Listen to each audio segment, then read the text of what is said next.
This is Dan Jurgens, and if you want to have a good time, keep listening to the Krypton Report.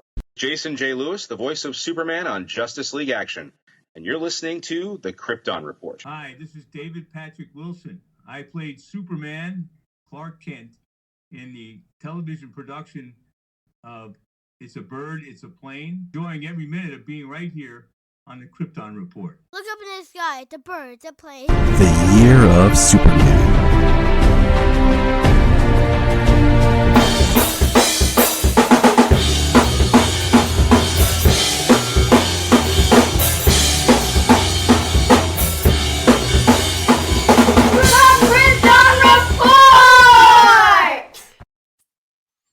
Oh, welcome to the Krypton Report. I am your host, Tyler, with my co-host, the Superman of Red, James Cole. Welcome, James. Hey, how's it going, Tyler? So today's episode, this is the conclusion of our new monthly format as we're entering the final week of January, kind of, sort of, but just trust me on this one, people. We are playing this episode is dedicated to our episodes of Superboy season 1 at the current moment and catching up on comics. Now, James and I we started talking before we recorded about what we're reading, and they're like, wait, why are we not recording this? So let's get back into I've been liking the new monthly format we've been doing, though. It's a little less homework for each episode, but we still cover as much as we would in a single month. Yeah. It's actually worked this month. I kind of liked it. Yeah, I think it's a good experiment. I think it'll be a good, and then we're gonna, I think, kind of keep this format just because it's a little, I'm digging it too. But so we're talking about, we both have, we use the app now. My comics shop near me, the nearest one's like an hour away, and I'll go and try to buy some books sometimes when I can. But with work schedule and everything that I got going on, it's very difficult to find the time to drive the distance. Yeah, for me, well, sadly, I mean, there was a issue. My local comic shop is back open, but they had a catastrophic. There was a fire a couple of doors down in the shopping center, and most of their damage was water trying to get the fire put out across the place. But that's a lot of books. Some stuff was saved by boxes and bags, but they were inside of long boxes. Yeah, and we all know that long boxes are just cardboard. They soak up water. But anyways, they had a big disaster, but the landlord gave them a new space, and they've been able to work out of that. I haven't been in there, but I read most of my issues on the app. But other books, and especially like Marvel or like Spawn or something, when I pick up trades of those. Yeah. I'm gonna try to get back into more trades. Yeah, it's just the cost of weeklies is too much. But a trade every couple of months, every few months, when something new drops, it's a little easier, So we'll get back into talking about all the books that we're reading and checking out, and we'll get into it. But let's hit some news. I ran a poll asking what heat vision people want to see. Okay. With the new Superman, do we want laser eyes or like waves of heat fire, how we saw in Smallville and how we saw in Superman Returns? How it was more like waves of heat than just a laser, and energy blasts. And the poll winner was laser eyes. Hmm. That's so I'm like, okay, I'm Well, I curious- mean, like the specific laser eyes, like the old Superman and Lois and Clark, where it's just red Ding. beams, like little lasers. Uh, Mm. yeah, I think that's a little old for just like the heat vision But I mean, nowadays. but even like Man of Steel was like laser eyes, compared, like I Yeah, said. it was a little more about the amount of heat used and what effect it had like on everything around it. So like the hotter it was incinerating the air around Yeah, it. So but 'cause- it's still, but like I said, but there's that distinctive visual difference yeah, with Smallville and Superman Returns on the way that it was depicted. yeah. And I Those were like actually that. my favorite. Is how Yeah, they were depicted in Smallville and Superman Returns. For the longest time, that's been probably look, I got my hot tea from my Krypton Report mug nice. here, available at Tea Public Shop, so you can drink with James Cole out of James Cole. McFarlane. That's weird. Yep. Uh, yes, it is. McFarlane has released a Power Girl figure, which is more traditional Power Girl. Power Girl is such an interesting character. Sometimes it's like they don't know what to do with her. And I think the New 52 kind of handled her the best in the sense of being on our Earth from Earth 2. So I think, and we'll talk about her a little bit later, but I asked our good friend Levi, like, hey man, check this out. He's like, yeah. He's like, Power Girl always just seems like just an over sexualized character. That's really what she's about. He's like, I don't know if my wife would appreciate me having that figure. And I'm like, yeah, I agree. My wife be like, so you just have a blonde with boobs hanging out figure, Tyler? Yeah, that's yeah. So That's the idea. mhm. So but that we got that McFarlane. I want a super family. I don't have the large collection of figures that you have. But I do try to get like a variety, different versions, different characters, and Mm. have a super family. I would get a Power Girl to go along with it.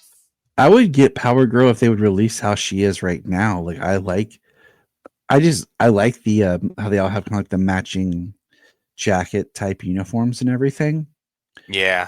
But I do find it funny that they've put everyone in the super family in these matching kind of jacket styled uniforms, but then Superman they've just kind of put back into like traditional classic Superman. Right. So he like looks like he does, like he's the only one with a cape and everything. Everyone else has got like a jacket, and it's just kind of funny to me. Yeah. And they've got It's their like, own all right, style of jacket with their own style of suit underneath. Like John just has his suit. He doesn't have a jacket. He doesn't have a cape. Mm-hmm. Yeah, it's just it's just kind of funny, but it is what it is. Let's see what else we got here. We got this one. So DC has announced Superman the World by Dan Jurgens and Lee Weeks. It releases on June 24th. They will join a team of 15 international creators to tell tales that highlight what makes Superman the greatest hero of all. Ooh, nice. That is a book that I would just go buy. Yeah. Like that's one that when it releases, even if it's on the app, I will Yeah, didn't they just do a Joker the World book? Yeah. Yeah, different creators all over the world.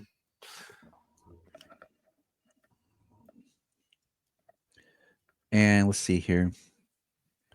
This one I didn't have a a thing here for us to review, but DC reveals details on its Summer of Superman publishing initiative. Let's see. It's fine. We have before making his splash in DC Universe. Hold on. Where's all the stuff? We have. Where's the big? I hate ads, pop-ups on pages. Superman the World, which we just talked about. Superman's Good Guy Gang launches DC's new line of graphic novels for early readers. A can't-miss selection of Superman's greatest hits for Superman Day, April 18th at participating retailers and on DC Infinite. So we're going to highlight that. I'm going to put it in here that Superman Day, there will be a Superman Day from the DC side on, it says April 18th, which is already in my phone. Awesome. But that's a Friday, which I find interesting. So, Summer Superman Initiative, featuring an incredible lineup of comic books and graphic novels for fans of all ages. Let's see. What is it? We talked about the Dan Slott, Mark Waid, Josh. There's going to be a Summer of Superman special arriving on Wednesday, April 16th. Okay. All right. Let's see. There'll be It's always an exciting year when DC leans into Superman. There'll be an oversized issue, 48-page, on April 23rd for Superman 25. Summer of Superman special.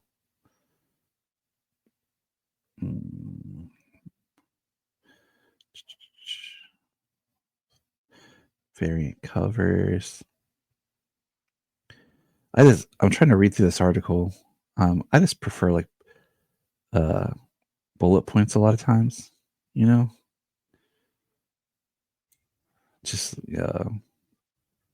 give me like bullet points. They're doing this. I don't need it like in an article form. But looks like we got some things coming. Sort of interesting. So we'll keep our eyes out for those on the comic side, which is always nice and refreshing. I look forward to that. All right. So now we're going to move on to. It's nice to see some different Superman books coming out this year. It'd be nice if we got The Last Days of Lex Luthor #2, but we'll see. We have Ulrich Thompson. It's probably not pronounced Thompson. It's probably not pronounced Ulrich Thompson. Yeah, it's probably got some dialect. Yeah, it's probably to it, but Thompson something or something. Ulrich here. He's to play Sinestro in HBO's Lanterns. I've seen him and stuff. I was going through here, but nothing that I remember. It's like, oh, okay. Yeah. Well, I mean, hopefully it's a good sign that that Sinestro is in Lanterns. I mean, he is a cosmic villain, and I feel if you're going to have the cosmic side in your DC like that, I mean, you're using Superman clearly. He's got Green Lantern over there. You need to lean into a real cosmic side. He's an alien from another planet, and I want him to look as such. I don't want to have this CW show where Sinestro looks human walking around on Earth and nobody knows it. Yeah. For real.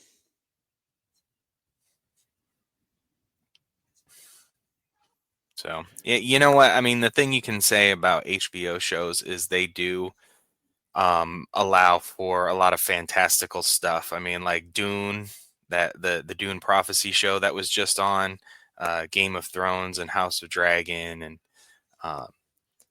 they allow for some of that high fantastical and sci-fi stuff. So, I mean, let's definitely get that as opposed to something more grounded, True Detective or even Penguin.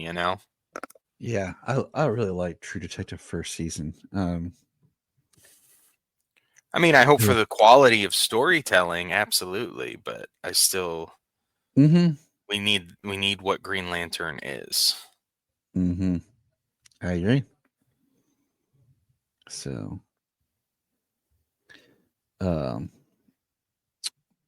but yeah. All right. Next thing I got here is Warner Brothers will have a CinemaCon panel on the 1st of April. Last year, James Gunn promised a big presence of Superman at the event with entire cast. So, all right. CinemaCon. Yeah. And then the last thing here, we got the first tease of Supergirl and Woman of Tomorrow being filmed with So our first behind the scene look yeah. of Billy Alcott. So just looking at the picture, does this look like like an alien bar from Yes. say like a Guardians A little bit, but it from a also looks like Guardian space or something like that? it also looks like the comic too. Like, Yeah. um, Yeah, I'm just saying it could be if they're drawing inspiration from that because or if it's based on that because that primarily is pretty sure it doesn't take place anywhere on Earth in Nope. the entire or the entire run. So if is she going to be off world? And I mean, just thinking about that idea, I can see this being something like that, like a Guardians alien bar, Oh alien yeah. restaurant, something like that. Yeah. Have you read that book yet? I read the first 2 or 3 issues when I was picking them up. I haven't finished it though. I read it. So I read it when they announced that this was going to be um, the basis for the film back when James Gunn announced it. Makes sense. Like I read it right then back in 2023, and we will reread it and discuss it next year. Later, I was gonna say at least later this year or next year after Yeah. Superman is all. Yeah, it's on our spoiler alert, but next year with the Supergirl movie, we will be doing very Supergirl focused stuff next year. Hey, back to our roots. Yeah, so we next year will be definitely a big Supergirl look at things. But yeah, and then this is a little bit better of looking at what the symbol that's on the back of her chair looks like. So that could be what her symbol is. Right, with the blue background, similar to that of Melissa Benoist, where she had the blue background with just the little yellow around the trim of the S, but different. So I like to. I mean, if this is what hers is, this is cool because it's the same but just different enough. Absolutely, yeah. You know, right here is the post from James Gunn about it.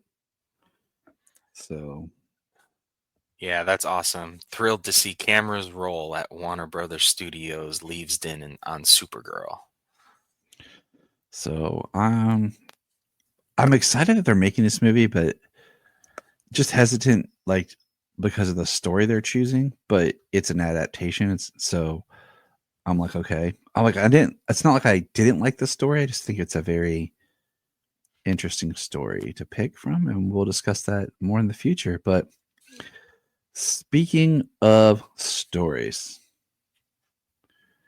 we watched some Superboy season 1.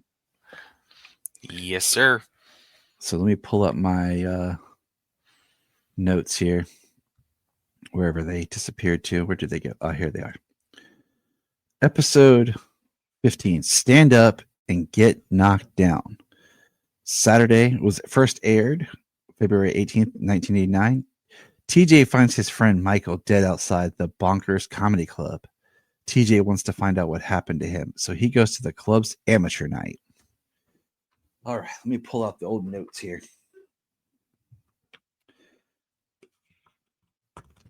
All right. This is the back half with new intro and style. What did you think of the new intro, James? Yeah, I mean, it was fun. I mean, it's mostly when it comes to these intros, I tend to listen listen to the music, and that's mostly it. Yeah. Okay.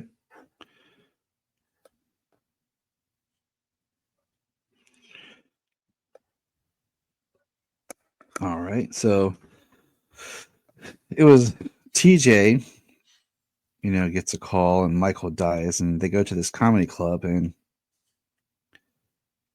it was it's a real comedy club that they filmed out of that's in Florida. But I had to be like the waiters and waitresses are all wearing like lumberjack looking, like they all got jeans with red suspenders and these like white button thermal undershirt looking things. And I'm like, that's how you run your comedy club? Like that's your waiters? And then the thugs I mean, that you show gotta up, have your thing, right? I guess, but then the thugs that show up, the one guy who gets out who's going to talk business, he looks like he's from the 70s, like a leisure suit. But then what I think is TJ's up there and he supposedly overheard what's being said, and they're like, give him this, he'll be dead before he even knows he drank something. And then we find out that the waitress, that's TJ's friend, has track marks all up and down her arms. And there's some crazy weird saxophone music in this. Yeah. And I'm like, and I was like, what is this, Lethal Weapon? And then like TJ just starts bombing at his comedy act, and I'm like, oh, is that the drugs?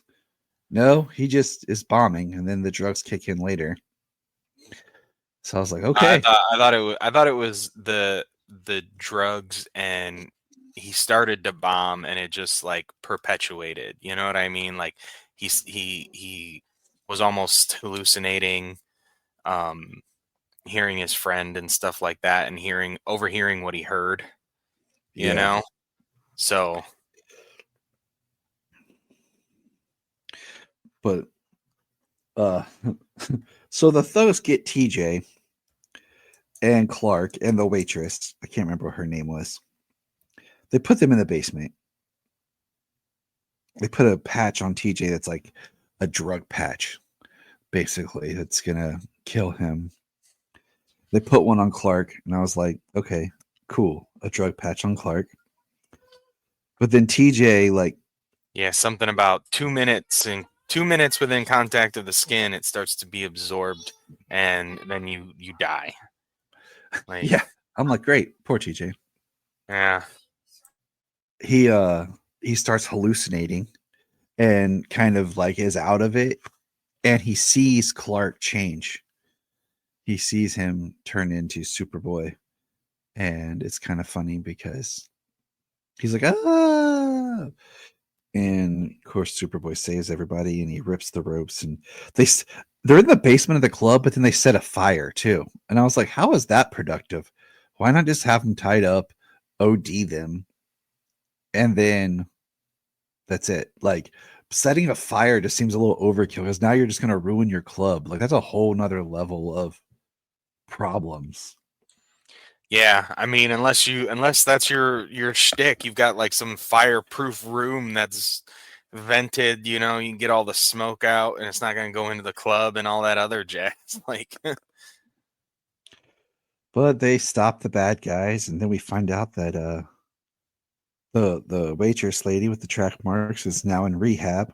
TJ goes back to the club for amateur night, and Superboy is just standing in the audience.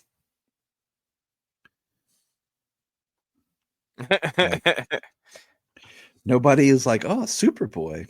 Right? Like, I'm just here to see my buddy TJ with his stand-up act. Yeah. Oh, good job, TJ. This is Superboy.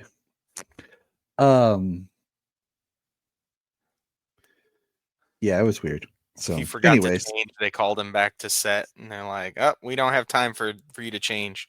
Got to get this shot." yeah, just be Superboy, John. Yep. I do want to call out our good friend Brian Peters over from Gravely Amusing. He is watching through Superboy right now. And what's funny is the episodes he were watching last night coincided with the ones we're recording today. Oh, nice. So good man, Brian. I bet he's got some things to say about this show. So Gravely Amusing podcast. Seriously, like even if Brian wasn't my friend, I would listen to that podcast. I enjoy his thorough dissection of the history angle of pop culture. So, all right. But okay, so all right, I'm doing something here with my notes. The next episode, 16, is Meet Mr. Mxyzptlk. Mm-hmm. Superboy is called on totem pole from the ground so it can be studied. When he arrives, the totem won't budge. That's a horrible description. But this episode had commentary by John Newton and Ilya Salkind. And man, did John Newton just basically like obliterate and put the things down. Like he sounded like he was joking, but at the same time, he might have been high. I don't know, like, or out of it, or drunk. Cause like he just sounds so like, I don't want to be here. I could care less. And Ilya Salkind, he praises in everything as much as he can as they talk about the actor, who's Academy Award actor who played Mr. Mxyzptlk. And it's the first major Superman villain to appear on this show other than a Lex. Right. And the Lex that has appeared on this show previous to this is not any sort of comic book villain. I mean, he may have some comic book villainish schemes, but he's got horrible 80s TV schemes. Anyways, the the Mxyzptlk, I remember this version of this character. I've seen this episode when I was a child, but like I couldn't remember anything else about it. But I remember this Mixie. It was so interesting. It's like a totem, and when he moves the totem, it turns to Mixie. And he mentions the fifth dimension kind of casual. He's like, it's a parallel universe. Mm-hmm. But his delivery is so deadpan. It's his voice, but his deadpan, the sound of his voice, but the deadpan delivery that, I don't know, it fits perfect. But it's interesting. It's like John's talking and he's like, yeah, look at these extras. They want to say lines, but they can't. And like he talks about Mixie's belt on his pants moving around. And he's like, is there film actually in Jim's camera? Like, it's so interesting to listen to. They talk about to watch that. They talk about Carrie Bates was writing, who, Carrie Bates wrote comics at the time. And then we get into where Mixie like takes on the form of Clark as an alternate Clark to seduce Lana. And then while this is going on, like John talks about how beautiful his hair is. It's funny. Mixie kisses Lana and she calls him a toad, but then that's when he turns into the alternate Clark and tries to like turn things up. And they go like to the pool and they have Stacy in a one-piece swimsuit, which I thought was interesting because before they put her like in like they and on the commentary they both were talking about Stacy. But they have Clark in this very 1940s swimsuit looking thing, like Yeah, like a he's in a full romper, one piece too. like a romper jumper thing. Yeah, And yeah, my note says, "Where is the real Clark when Lana is with Mixie Clark this whole yeah. time?" 'Cause he made a bet with was it Clark or was it Superboy about Lana having Lana fall in love with him. I'm just like, holy cow, man! Yeah, and I totally missed where it even came up with the idea of the name having to be said backwards. It's In this so what episode. it is. I missed it. I saw him He's figure it out, kind of thing, but yeah, I that's missed it. how he figured. That's it. That's all. Yeah. Oh, okay. And So I was like, I thought I missed something because he just kind of sees when he Mixie spells his name, it actually like appears as like a freaking banner that you can hang, and it yeah, falls to the ground. So when he picks it up and he sees it, he just sees it in the water backwards. But and how they is that in any way like get him to say his name backwards and he'll disappear? I didn't, and he'll yeah. go away. I didn't. That's what I was thinking. I was like, where did he find that out at, or it's just a lucky guess? I missed it as well. Like that's all I could figure out because we have Lana's really into Clark, and then she finds out it's Mixie in disguise. And the whole time Ilya's praising like John for stuff, and John's like, blah, blah, blah. And they both are talking about Stacy being sexy. It's kind of weird.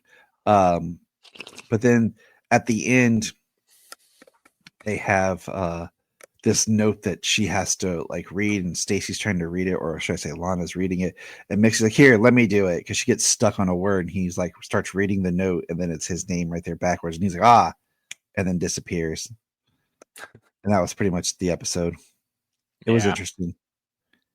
It was though. Him disappearing, reappearing, him saying, I'll meet you on top of this building in 28 seconds, and when he doesn't show up, he poof changes TJ's and Lana's clothes into that ridiculous clown looking outfit with the I'm waiting signs.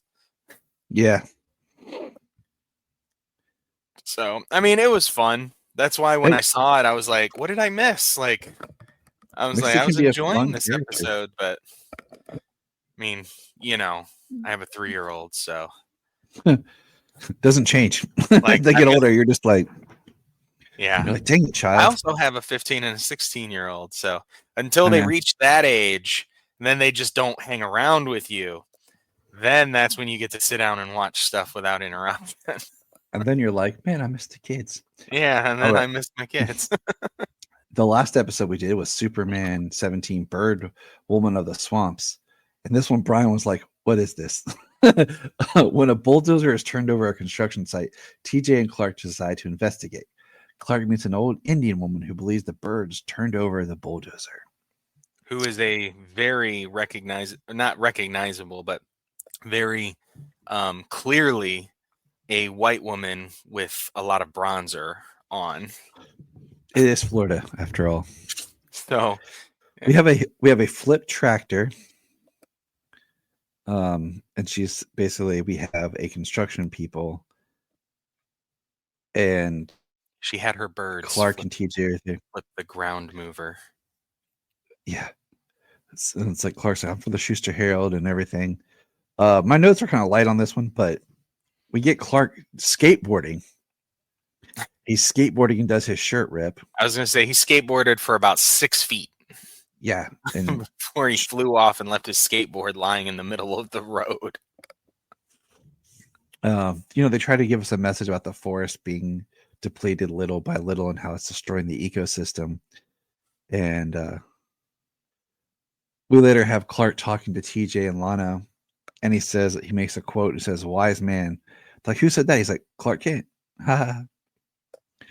But then my favorite part is we have this red-hatted construction worker whose lines are clearly ADR because you don't see his mouth move or his body move. And they're talking about getting rid of the old Indian woman. And we have Superboy going to see her, and her magic weakens him, of course. But Clark talks to the building manager guy, and he's going to talk to the city council and all this to help. And of course, they're just going to kill the bird lady. Yeah. And Clark's all upset because, oh man, I didn't think he would be like that. Blah blah blah. Yeah. Something about he was going to kill the bird lady. He's using illegal steel. Yeah. Something about this steel is not I don't know, suitable to construct with. I'm guessing that's the only reason I could fathom. But yeah, using some sort of illegal steel, and yeah, it's low caliber, and I mean it's all kinds of stuff like that. Like, and then my favorite part, okay, after the ADR dialogue is when Clark grabs some like fencing, like chain link fencing stuff, and he throws it, and it perfectly forms a square cage to lock the workers away that are fighting. Right, with 2 extra posts. Yes, with 2 extra posts that were not in his hand. That is my favorite part. And then, of course, they save it. The bird woman, oh, Superboy, you were, not evil and bad. You actually did help. And then this little background plot that we're not even exploring, it's Ma Kent's birthday. And Clark kept forgetting he was going to get Lana's help to find Ma a present, and he keeps forgetting. And then he's talking to Ma on the phone. And we find out that Lana just went ahead and took care of it. Oh, well, that was nice of her. And sent Lana's awesome. Gift. She is awesome. And like, I feel like this, series at times they explore a type of friendship with the two of them, but then they crank it up and there's something more. And I feel like if it hadn't been kind of the syndicated style television and been more serialized, I think we would have gotten a better like development of their relationship. Yeah. But Brian, it was hilarious because I was talking with him as he was watching some of these episodes, and because he was talking about how this is a really good Pa Kent. And I'm like, yeah, it is. That gets overlooked, And I was like, are you on the episode where he goes to Smallville and he just gets off the bus and kisses a girl? He's like, yeah, I finished that one. What the heck, man? Yeah, right.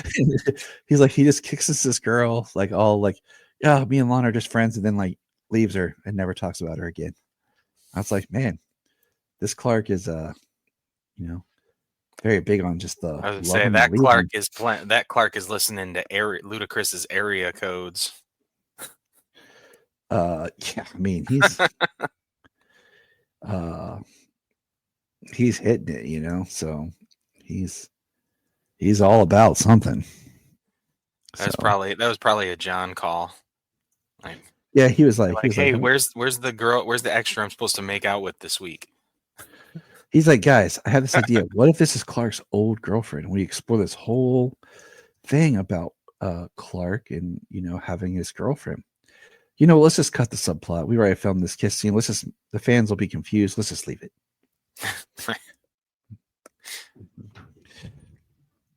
So, yeah, it was funny. But all right, so that's our Superboy watching. We're making through season 1. I'm enjoying John's Superboy. I don't know how you feel. I mean, yeah, for the most part, it's just the biggest thing is like you said, the syndicated nature, where sometimes he acts like a different version of Clark, dependent on whatever the episode calls for. Yeah. Yeah. So the Superboy is pretty standard. And I do like kind of how he can be like a forceful Superboy. Mm-hmm. But yeah, that's kind of what I see there. So, all right, it's on to comics. Comics. Now, as we get into comics, James, what you been reading just overall in general? I've been trying to hit. I'm gonna say I've been trying to hit all in. Um, a couple of books that I'm reading that I'm gonna have to really reread are the Last Halloween. Like that one, I'm gonna buy and trade when it comes out because that'll be a fun. Just sit down and read the whole thing. And the other is the Who Knows When I'll Ever Complete Batman '89 Echoes. Right. If they'll ever complete it. I don't even think it's done yet. But I mean, so I've been trying to read as many of the all-in books as I can get to. I mean, I've read the Absolute Batman books. The first one, actually, I think I need to read the next two. But I've read all three: Absolute Wonder Woman, Absolute Superman. I read the New Gods. I jumped. I read some of King's Wonder Woman because I've been reading that run. Green Lanterns, Titans, of course, Action. Taylor's Detective. I've been reading Zdarsky's Batman. I've been reading Williams' Power Girl. So I haven't read the new issue on that. I mean, David Desmalchin's Creature Commandos. Yep. The Dark Knights of Steel All Winter book. That one I'm I've waiting been till it's reading. completed. I fell off a couple of weeks ago, or rather an issue or two ago, of the Kryptonian Age. I want to catch up on that, but It's I thought we talked about that one because like it just ends with I didn't really like it. yeah, It was too all over the place and it was building up instead of just kind of focusing on like the Kryptonian Age part, it just kind of was all over the place. yeah, they were really opening up a world where Gotham by Gaslight exists. We got some of like we got Talia al Ghul and the League of Assassins, or whatever they're called in that. There's a kryptonite, like a kryptonite ring. I don't know if it's even a Green Lantern ring. I haven't finished.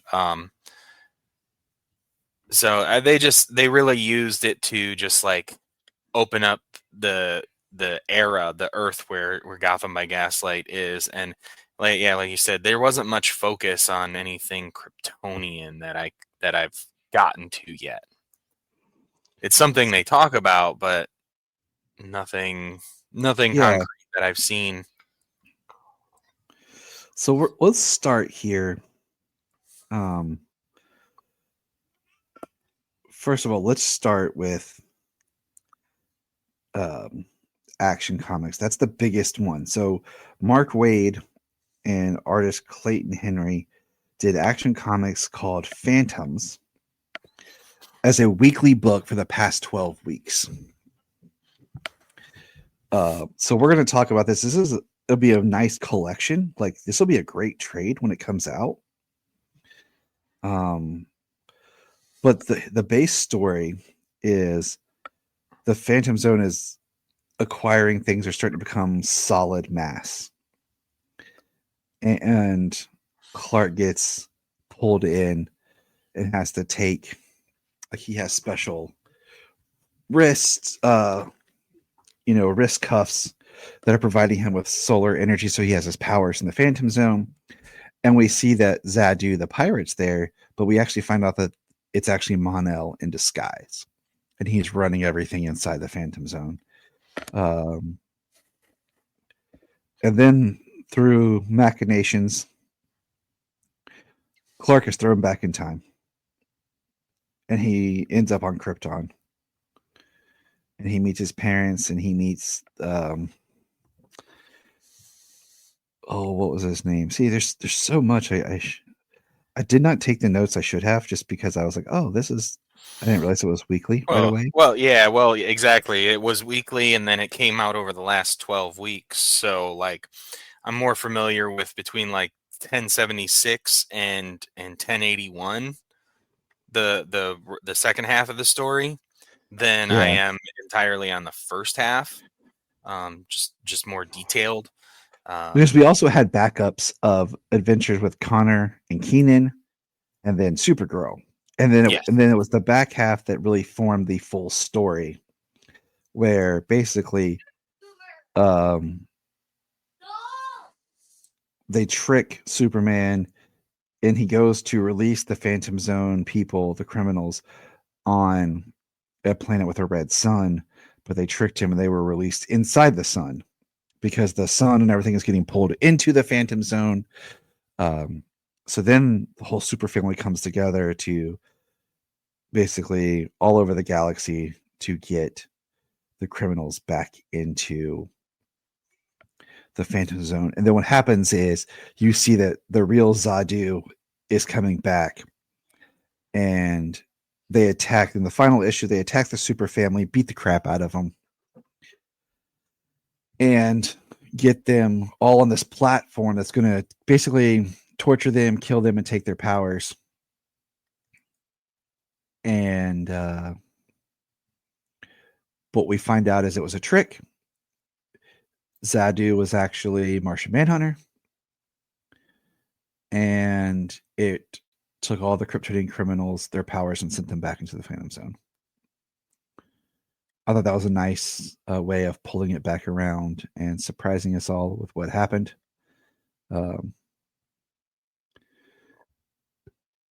So I really enjoyed this weekly book. I liked having the weekly book. It was exciting to have a Superman book every week. It was a long, sprawling story. But what did you think of Phantoms? What stuck out to you? I mean, I did. I liked how let's see. You brought up how they got into the sun. I was curious as to how they got in the sun, but then you put it together for me that because the Phantom Zone was like merging with or the sun was merging with the Phantom Zone, because that's where like the energy was being drawn from to generate mass, because there's this being called Aether in the Phantom Zone, which basically Superman knocks the crap out of and we don't see again. But Yeah. I was like, yeah, how did they get in there when the Phantom Zone projector was taken so they could be released? But I was like, yeah, they like crowded the sun or whatever, and like when they released them, that's where they were. It's like, okay, sure. I mean, because we've seen like you can be in different areas of the world and stuff in the Phantom Zone, different areas of the universe or whatever in the Phantom Zone. And then they're able, like towards the end, pull Mon-El out to let him help, but basically at the end he gets sent back into the Phantom Zone because of his lead poisoning. Yeah, and what kills me is like at this point I'm just kind of like, you couldn't, like, he's got lead poisoning, but is it just being on Earth? Like, I don't remember like where exactly it all stems from in the actual story. Like if he went into space and you released him on another planet, like would the lead poisoning still attack him? It seems that way. Yeah, I think the lead is in his bloodstream, and it doesn't have anything to do necessarily with like the suns or anything. But it's the lead actually being in him and being in the Phantom Zone. It prevents that poison from affecting him. So he's basically poisoned. His body is poisoned, and I think the reason he's still in the Phantom Zone is because I think the story is he is able to be cured in the year 3000 with the Legion, and that's when he's able to get out. But I don't think Superman ever finds that cure. Is the canon story that Superman was never able to find that cure, but eventually he is cured and released from the Phantom Zone. But that's like the year 3000 with the Legion. I just feel like it's something that probably, I don't know, it's one of those Superman things that I feel like by now should have been figured out. Like, but yeah, with the Legion makes sense. But he goes back until you change that canon of the story. I mean, which I'm sure somebody could, but I mean, Mon-El's been pretty absent for a long time, and Mark Waid's been bringing back a lot, and it was the addition of Mon-El being back and everything. Really is what led me last week when we talked a little bit about how the super family's gotten so big now. There's too many of them. They don't know what to do with them. Like John Kent's been mostly put to the backside with nothing going on. Like, yeah, he's just the character that pops in here and there. Yeah, we just had an adventure with Connor and Keenan. John Kent nowhere to be found. He's fighting alongside the family in this against all the Kryptonians. But like with the Supergirl backup, did she do her mission and then return to Earth at the same time that this was happening? So she came back to Earth when Superman left Earth for the Phantom Zone.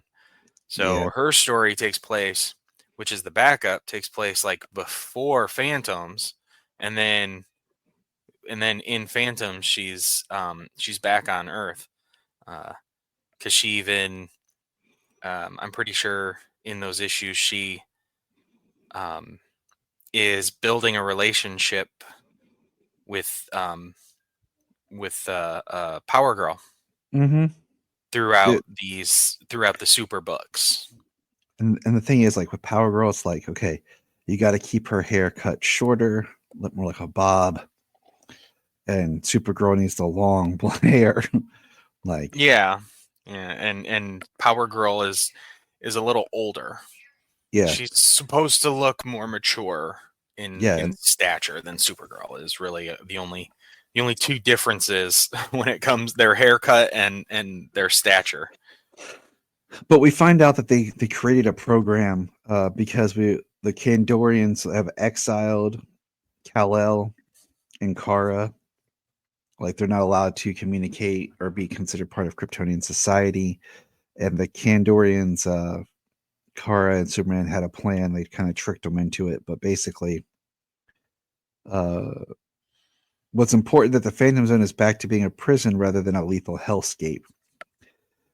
And Superman says, it was a close vote, but the Science Council agreed on a trial basis to what I proposed.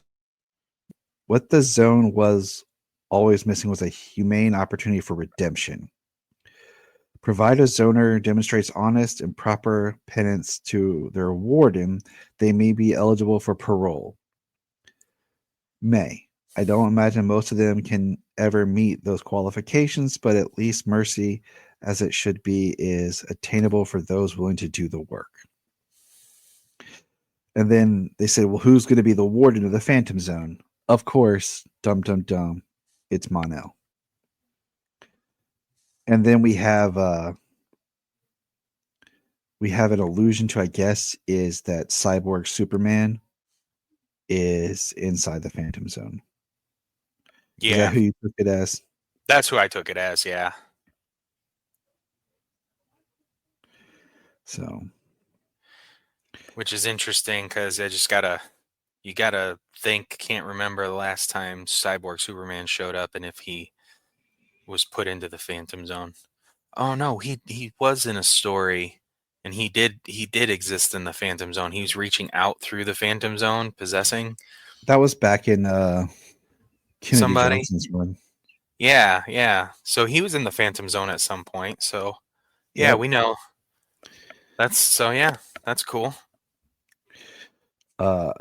Now, I did read the Power Girl All In, the past issues, and I actually found them really good. Like, I've been trying to stay up on like reading like Power Girl and stuff, like just trying to figure out that character because it's been weird of like I said, like where she fits into everything. Right. But the one thing that I found that was really odd, and I'm going to pull this up, is in the last part of the book, if it wants to load for me, which it doesn't. So Power Girl's name's always been Karen. Okay. Karen Starr. And then recently, where is it? Like they start referring to her. Where is it? Hold on. Where I'm looking for the part where It's Paige, but I'm not sure about a last name. yeah, that's what I was looking for. They renamed her Paige. Where is it?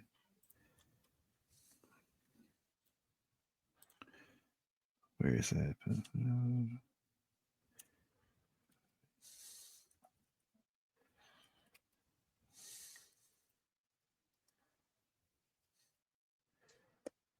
And that not Natasha's paired up with them too. She's hanging out with them. They're her and her roommate.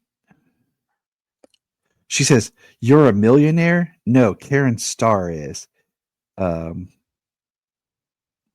she says, "But Paige, where is it?" Well, Paige Stellar. But you were broke. Paige Stellar is, but Karen Starr is not. Oh my God, PJ, haha. Karen better be paying for the housewarming party too. So I just don't like there. So it ends with, Power Girl buying this building that she's going to set up with her and her roommate that she's had, a best friend, and Natasha's going to be there, moving in with them too. But yeah, like the whole identity thing is that I feel like they tried to move away from like the Karen Starr, maybe because the name Karen had become like a negative or something. Maybe. And they gave her Paige. No, I didn't know that Karen Starr was a millionaire. Yeah, I didn't know that she had tons of money. Well, she was a businesswoman at one point, Oh, and okay. and that's why I feel like the Power Girl is another one of those characters they just can't figure out exactly what they want to do with. And it feels like they're reverting back to they're like, because they had Paige like working at the Daily Planet and doing things like that, and we had issues of her popping up, and I just don't know if it was because she was like, oh, trying to create a new identity. But yeah, I feel like Power Girl and Connor should be like on a team together and like out in space doing their own thing. I mean, I think that could work. I think with the super family the way it is, the size and everything, the amount of people, you can have different adventures like that. They can all team up and do different adventures, either on Earth or out in space. Connor and Keenan do their thing with the in book. Well, I like the idea of Kara and Paige have a psychic connection. Yeah, they do now, and you got to see that in the action books. Like, I feel like you could do a really awesome what do you call it? You could just do a really awesome story with Superboy being Connor and Power Girl, because they're like the extra duplicates, right? Because you already have what? I was gonna say that was gonna be my next point was the point of the stories that they've been telling with Supergirl, Power Girl, and Connor and Keenan are the fact that they are kind of like they're new, and they're actually trying to pull them into the family. So if you do a story about them being the outside family, at the moment you're doing, something a little contradictory to what they're telling. But I could absolutely see that as a viable story option of them being at some point to tell a story like that. I just think it'd be interesting because I feel like Keenan, because we still have supposed to have the Justice League of China, basically, and I could see Keenan being kind of that. He pops in and out, and joins them here and there. I could see what I would think would be neat would be Connor and Power Girl kind of doing a hard traveling heroes type thing in space. As they're trying to find their purpose, and who they are, because they feel, like I said, like duplicated, especially now as we get more into things going on. But hey, James, where are the twins? Yeah, they have not been in this run of Action or Superman. Once those are characters just kind of have disappeared. For the last few months, we haven't seen them. No. The weekly, like I said, they've been focusing on a lot of other people. Superman book has been focused on Superman and Superwoman, which is a nice segue. Only gotten 2 issues of that. So let's dive into Superman number 20. All right. Superman number 20. So this book it starts where we now know that the Time Trapper is an evolved version of Doomsday. In that not only does he come back to life, he evolves each time. And basically, he wants Superman to kill him again so that he'll be evolved and come back basically in God mode. And if he does that, if he doesn't do that, he's going to kill everybody that Superman loves, right? But so we have that Doomsday, evolved skinny Time Trapper Doomsday, while real Doomsday is appearing, the one who's like escaping from hell. Remember that story that made no sense with his Doom dogs? Yeah, he's covered in hellfire. So he's fighting with Superwoman, and Steel's there trying to help us save people and get them to safety. We see bearded Lex Luthor save a little kid. I'm kind of digging bearded Lex Luthor right now. Yeah. This book is full of a lot of action. There's a lot going on. Mercy and the Justice League have a plan. They send in Parasite with troops from Supercorps. Parasite lands on Doomsday trying to absorb all of his energy. Superman's like, that's enough, Parasite. And Doomsday grabs Parasite and rips him in half. And we see Superman with a very shocked face. And Mercy is like, Rudy, no. He literally gets ripped in half, like the type of movies that James Cole likes to watch. Yeah. Doomsday looks like the feral predator from Prey after he's holding that bear above his head and the blood is all coming down him. Yes. That bottom Doomsday is intense. Now, yeah, as Superman fighting, they basically gave Superman blood pressure. Okay, problems because Superman, your red levels are rising because he has red kryptonite in him, and I totally forgot about this from Pharma and or Dr. Farm. I wanted to call him Pharma, wasn't it? And yeah, Farm and Graft. Yeah, I wanted to call him Pharma because I thought it sounded cooler, but that's just me. No, you're just thinking Pharma. That's why I wanted to call him Pharma. But Jerks. Evil. You know, he takes out Doomsday. He's down. They're subduing him, and Superwoman's trying to get Superman out of there. We see Lois and Clark back at their apartment, and Clark uses his super breath on Lois's injured shoulder. So it's just kind of interesting. And then the final shot is a what's scarier than Doomsday?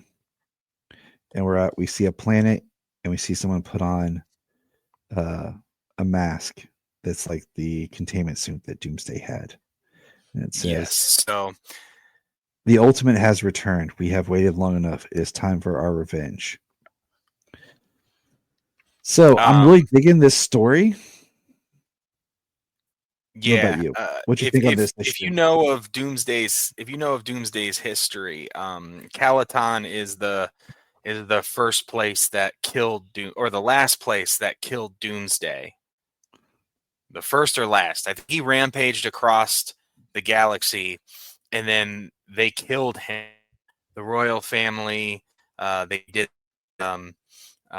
this ritual that merged them into an being, and they killed Doomsday, and he was wrapped in this funeral garb. That's what this mask is, and sent across the stars. He crashed on Earth some odd thousands of years ago, before he came back to life and broke his way out to kill Superman. This planet is from Hunter Prey, the storyline. I need to reread Doomsday that. returning. Yeah, that's where this place is. So yeah, I'm digging. I was like, oh, that's pretty sweet, because I saw the pictures of the buildings and the name. I was like, yeah, I'm pretty sure this. And then when I saw the mask, I was like, absolutely. All right, so now we're gonna do Superman 21, and I am digging it. Right, save the date. So it starts out, we have Supergirl and Superwoman, aka Lois Lane, battling in Metropolis. And they're talking about this. It's a secret mission with Superman. And then we cut, and we have it's super date night. We see them flying. They're on the moon. And Clark talks about how they where is it? Their date, they were for dinner and they were playing hold on. Mr. Terrific. They're playing super darts. Yeah, basically they're playing super darts, but I was looking for the quote because Mr. Terrific rigged it up so they could breathe on the moon. And they're throwing giant masses they're throwing rocks at a giant mass of target he made for darts with her superpowers. And he's trying to Lois says, how are we going to breathe on the moon? And he says, Mr. Terrific whipped up a temporary oxygen stabilizer in this section. Which is really cool. And then, so they're playing darts. Then we cut to Interlude 1. The Adventures of Metropolis' It Couple, Jimmy Olsen and Silver Banshee. And it's just 3 panels of them sitting on the couch, eating popcorn, watching a movie. But each one, like the lighting is different, and Jimmy Olsen's faces change. Like the last scene, like there's slight changes. Jimmy's face looks scared, and Shaban's looks chill. Right. Just makes me wonder what they're watching. Yeah. And then we see like they're out on their date. We see Superman and Superwoman seeing a magic show from Zatanna, flying past dinosaurs, playing fetch in the air with Crypto, in Gym World having a picnic. They talk a little bit about his battle with Doomsday and how he feels about that. And what the Time Trapper had told him, that if he didn't help him reach God mode, he would kill everything and I would be alone forever. Then Amethyst shows up, and I totally forgot about Amethyst.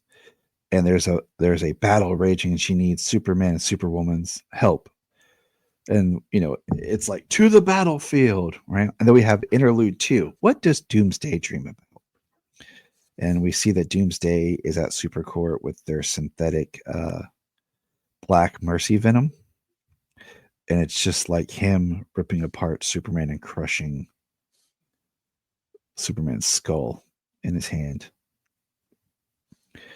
And then they get to the battlefield, and it's raging, and Superman's trying to hold back the armies. Then all of a sudden we have a truce. It's all over. The war is over. Long live the Queen. Peace.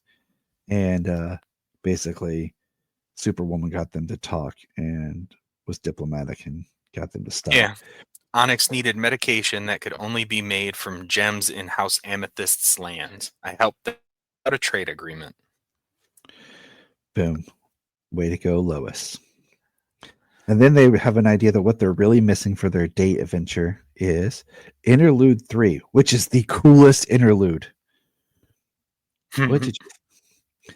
So it's Mercy working, and Lex pops in like, long night, Miss Graves. And she's like, Mr. Luthor, yes, I've been running scans and blah, blah, blah. And he's like, please call me Lex. I was here to see my daughter, but I have to be honest. I came to see you. She said, me? He says, yes, I don't remember my past, but ever since we met, I can't stop thinking about you. Thought we could talk. Iced espresso with almond milk? She says, how did you know my favorite? Even before I didn't think you ever noticed. It says, end interlude. Now, this made me think because I've been watching, I caught up on season 1, and I started season 2 of Severance on Apple TV. Okay. And one of them, excuse me. And one of the biggest things in that is the idea that our memories make us the people that we are.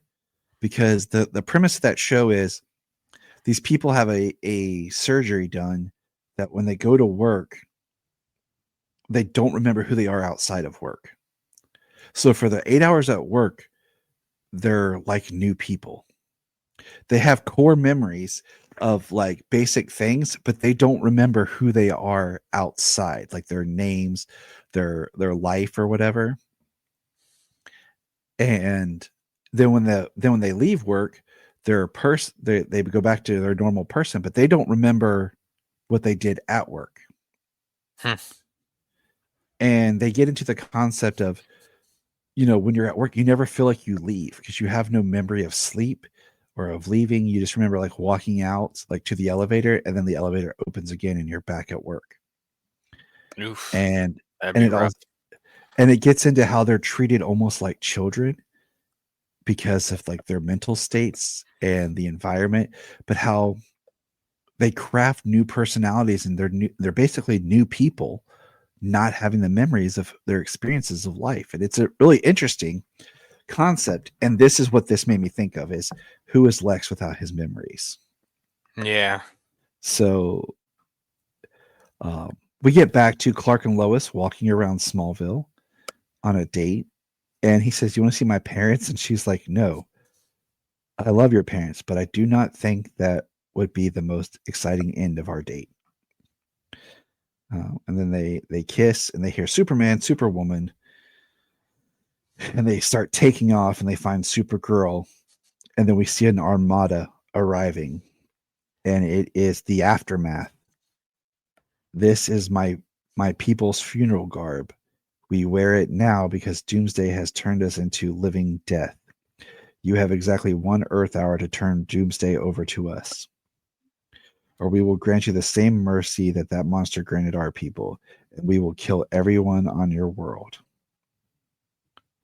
To be continued. And what do you do with a monster like Doomsday?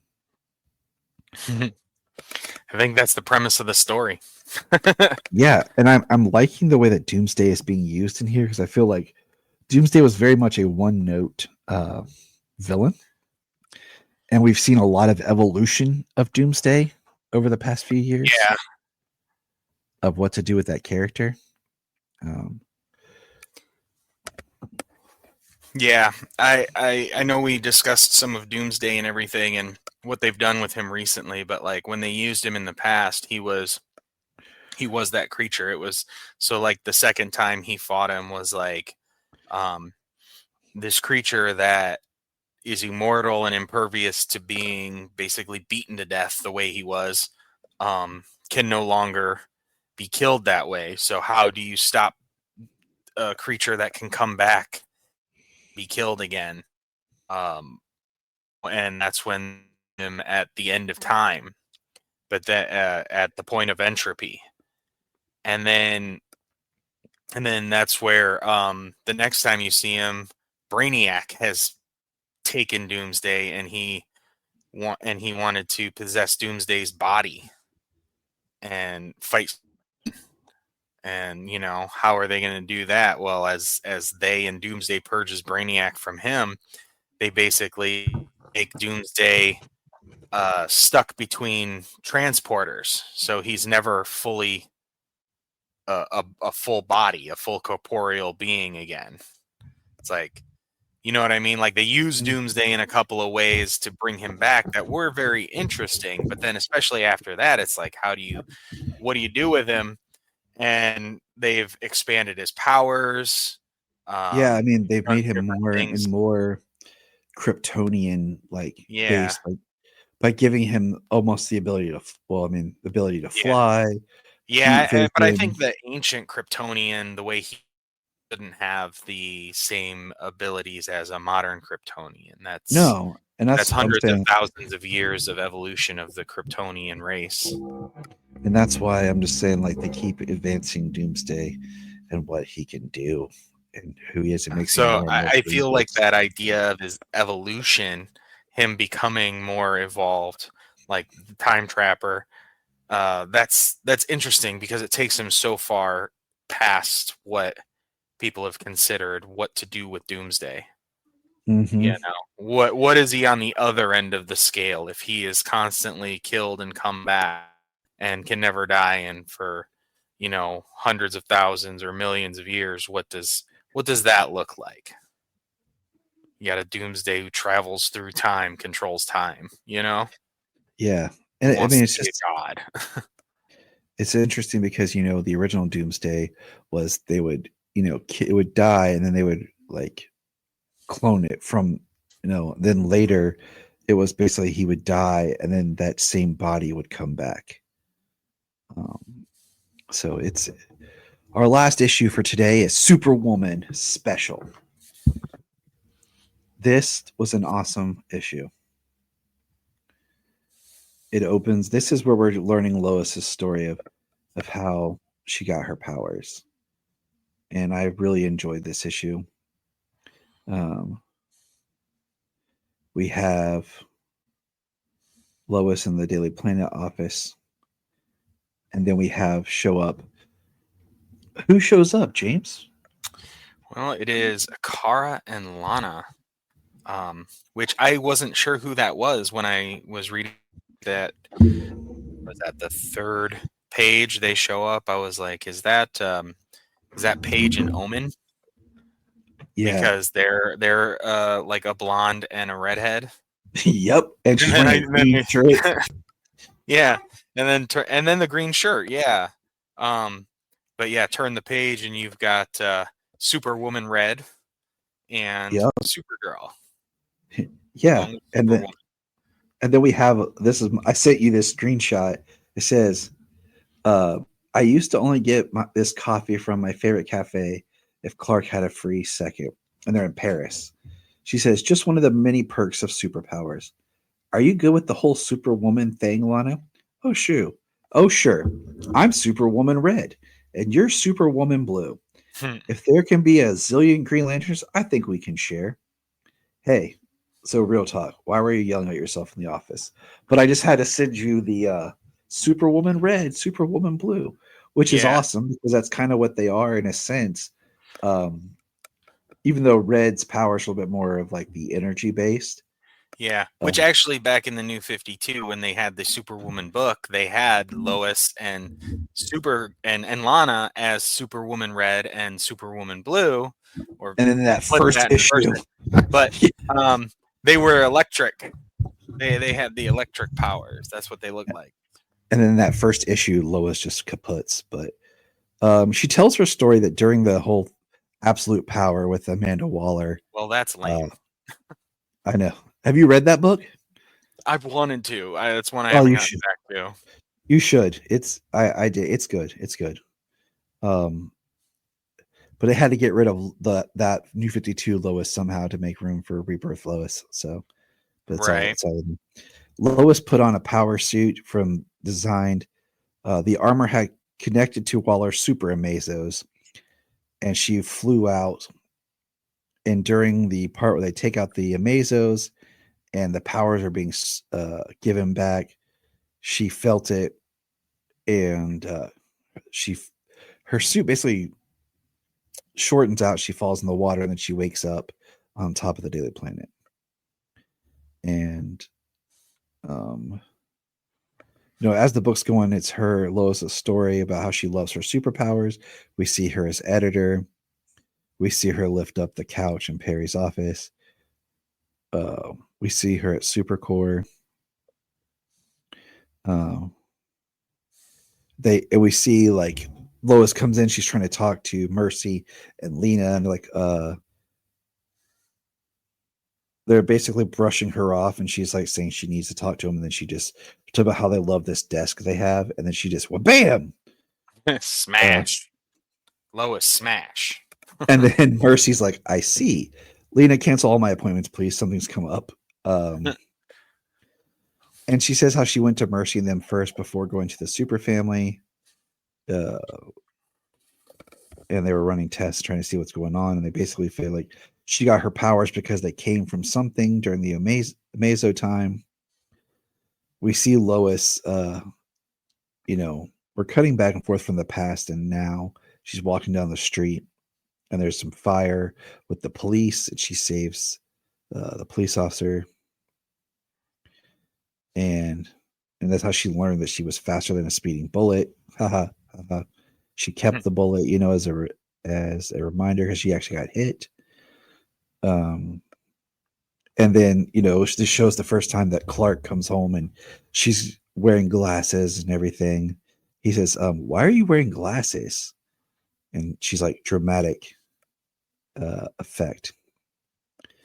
Toss off her glasses and shirt rip. And this is right after the Phantom Zone stuff, because he says, Jimmy said you weren't at the Daily Planet. You said you wanted to talk in private. I mean, I know I was in the Phantom Zone for a while. And she says, Clark, there's something I need to tell you. And then boom, I'm Superwoman. And he's like, okay. And she's like, you seem confused. Watch. And she flies off the balcony. And he's like, I have questions.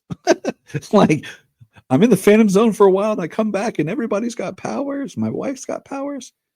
And yeah. Says the interview can wait. Fly with me. And we see them flying, and this is where they go and talk to Mr. Terrific and everything. The Atoms. Yeah, I forgot that there was the Atoms. They're becoming. Yeah. And basically, he says, "This possesses a fascinating question, Miss Lane. Do you use the powers knowing you could burn them out, or not use them and just hang on to them for a rainy day? So potentially, her powers could leave her at some time." And she says, so what's next? And Superman says, we train. So he starts teaching Lois how to use her powers. And we see them saving people as she joins the super family. And we have a great, they're fighting some fire monster thingies. Brimstone. Yeah, I was like, where is this? Yeah. I thought brimstones were giants. They usually are, but these... they combined. That's what it was. What happens when they become one? They're getting hotter. We have John being choked, squeezed to death. I got you, son. Boom. And he's like, Mom? And he says, did I miss a meeting? Like, right. You're missing a lot, John. You're never around. Yeah, basically. And, this whole thing's kind of being told also in the framework of Lois having writer's block as a writer and not wanting to write about herself as Superwoman. And Then she's able to. She says, "Done. Take that writer's block." Well, I like it because when they talk about her writer's block, and she says, "I think I know why you're having writer's block." She says, "You're not being honest with yourself. After years of being on the sidelines, you don't want to admit that you love having these powers. You're right. I know they're a privilege. I feel, I don't know, to enjoy them this much." And Kara says, "Welcome to the club." And Lana says, "Have a good night. We'll have to do this again." And we hear, "Help, please help." And she, whoosh, she's out. She's flying. And it says file deleted, cancel, or delete. So that what she typed up is still sitting on her computer. She was trying to delete it, but she didn't finish deleting it. And then we have the epilogue where it says, "You lied." This is Lena talking to Mercy. "We found Lois's armor." Supposedly the armor was missing. Not only that, we saw that, yes, the armor was connected to the Super Mesos, but it's bigger than that. The armor was meant for space travel and was reaching out for signals in deep space. Why not tell Lois? Trust me, this is best, Lena. Lois can never know why Lex built that armor. When Waller's Super Mesos were destroyed, powers at Superman's level are extremely rare. Then we're intercutting with the Atoms talking about how some of the powers were mixed up and how some of them didn't return. So the big question, who has powers like his, is unaccounted for. They all still have their powers. So the big question is, whose powers did Superwoman steal? And what happens when they find out she took them? And who do we see out in space? Zod. We see Zod. It says the beginning. So that's a really cool way of explaining how Superwoman got her powers. Yeah. How somehow with the signal and the Amazos, it was connected to Zod or his ships or something, and it zapped his powers and gave them to Lois, is what it seems. And so I thought that was pretty clever. Now I have to go back and finish Kneel Before Zod. Yeah, you do that. You can do that. That's your assignment. James Cole's assignment is Kneel Before Zod. Gotcha. So, and just for everyone to know, we will catch up and talk absolutes later.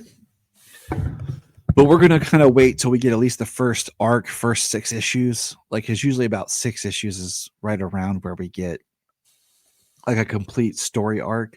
So we'll wait for that, and then we'll talk Absolute Superman again. I don't really want to do it issue by issue.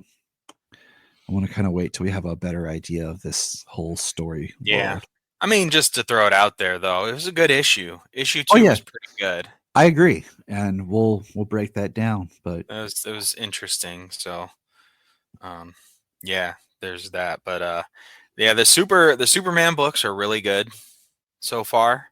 Yeah, they are. Yeah, most of them so far that we've read. And we got 2 issues of Justice League Unlimited. I only began reading the first. So sure, we'll catch that as the arc concludes, so we know kind of how Justice League has been reformed post Absolute Power. Yep, and we will get into that a little bit later too. Just like I said, let a couple of issues get under the belt. So, all right, yes, sir. Thank you for joining us on Krypton Report. Leave us a comment, review, message us, and remember, look up in the sky! Thank you for checking out the Krypton Report.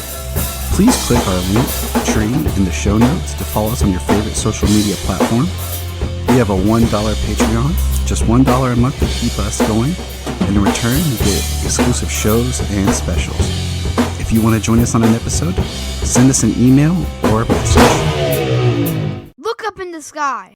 I am Brian Peters, the creator and host of Gravely Amusing.